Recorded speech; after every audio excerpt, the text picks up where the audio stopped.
So today we are doing 20 questions on preposition. तो चलिए शुरू करते हैं.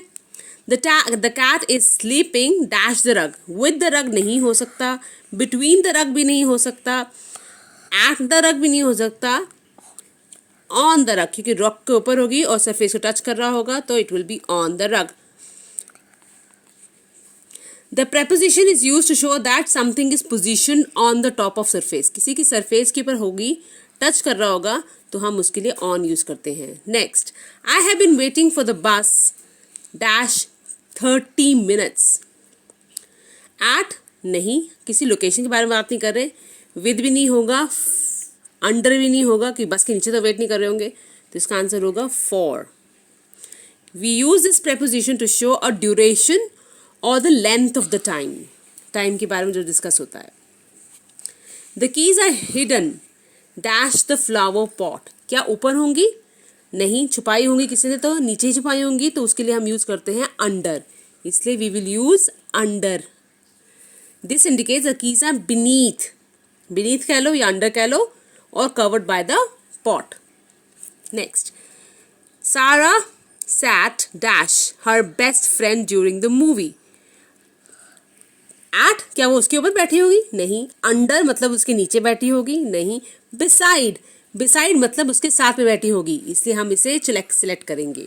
This word means at the side of or next to someone. Let's move to the next question. The park is located dash the school. क्या park school के अंदर है? At या उसके ऊपर है? On. With नहीं, इसके लिए आना चाहिए near the school. This indicates that the park is close to the school or within the short distance of the school. Next question. I sliced the apple dash a sharp knife. Between इसके अंदर दो चीज़ों की बात नहीं हो रही है, इसलिए between नहीं आएगा. Under मतलब नीचे. मैंने क्या स्लाइस किया एप्पल को नीचे से? नहीं.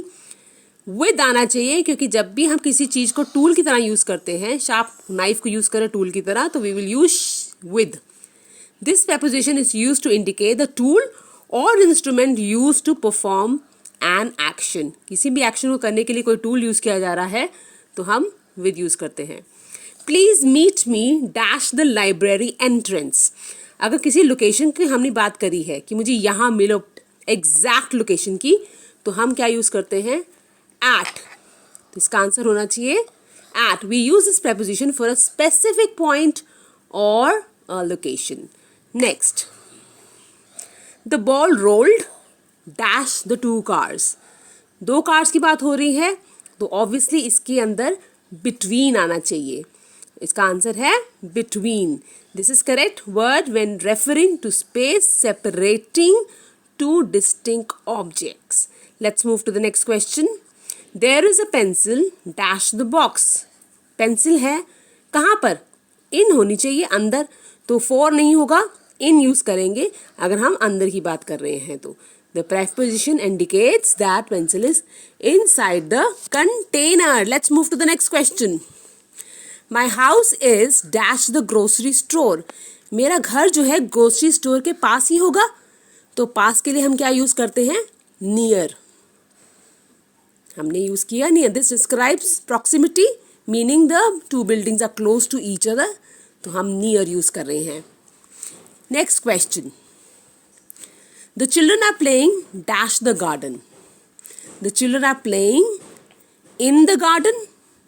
होना चाहिए, तो इसका आंसर होगा in. Between नहीं हो सकता, under नहीं हो सकता, at नहीं हो सकता.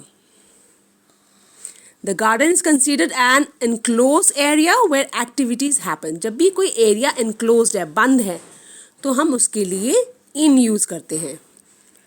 Next, I bought this gift dash my sister. मैं अपनी बहन के लिए ये गिफ्ट लेके गया, तो between नहीं आएगा, under नहीं आएगा, at नहीं आएगा. क्या आएगा? For, क्योंकि उसके लिए मतलब for. This preposition indicates the recipient or the person who is intended to get a gift. उसके बारे में बात हो रही है, इसलिए हमने इसको यूज किया है. Next, the cup is dash the table. Cup कहाँ होगा? या तो होता है अंडर या होगा ऑन, लेकिन इसके अंदर अंडर ऑप्शन नहीं है तो हम यूज़ करेंगे ऑन, क्योंकि वो सतह पे है, किसी चीज़ को टच कर रहा है, तो इट शुड बी ऑन। हम इसमें बिटवीन यूज़ नहीं करेंगे, विद यूज़ नहीं करेंगे और इन नहीं करेंगे, क्योंकि टेबल के अंदर तो नहीं हो सकता। So this is a on, right one, because something is resting on the surface of a flat surface. Move on to the next one. The shoes are dash the bed. Shoes कहाँ पे होंगे? Under, between, for या at, नीचे होंगे, इसलिए हम इसके लिए under यूज करेंगे। This is common place to store shoes on the floor, beneath the bed frame. तो हम इसलिए अंडर यूज कर रहे हैं। Let's move to the next question. He is sitting dash the fireplace to stay warm. क्या वो on होगा तो वो जल जाएगा अगर ऊपर बैठा होगा? इन भी नहीं हो सकता, अंदर होगा तब भी जल जाएगा। तो कहाँ पे होगा? Near, near the fire station. This preposition is used to show that it is close to the surface or source of heat without being inside it. उसके अंदर तो नहीं है, हमें दिखाना है कि उसके पास बैठा है, तो we will use near, ना कि in or on. Let's move to the next one. The cat is playing dash a ball of yarn. तो cat खेल रही है, किसके साथ खेल रही होगी? बॉल ऑफ yarn के साथ। तो 4 तो नहीं आ सकता, 8 भी नहीं आएगा, अंडर भी नहीं आएगा, नीचे तो नहीं है, विद आएगा। जब भी हम किसी चीज़ को टूल की तरह यूज़ करते हैं तो हम विद यूज़ करते हैं। This indicates the object that cat is using for its activity. Let's move to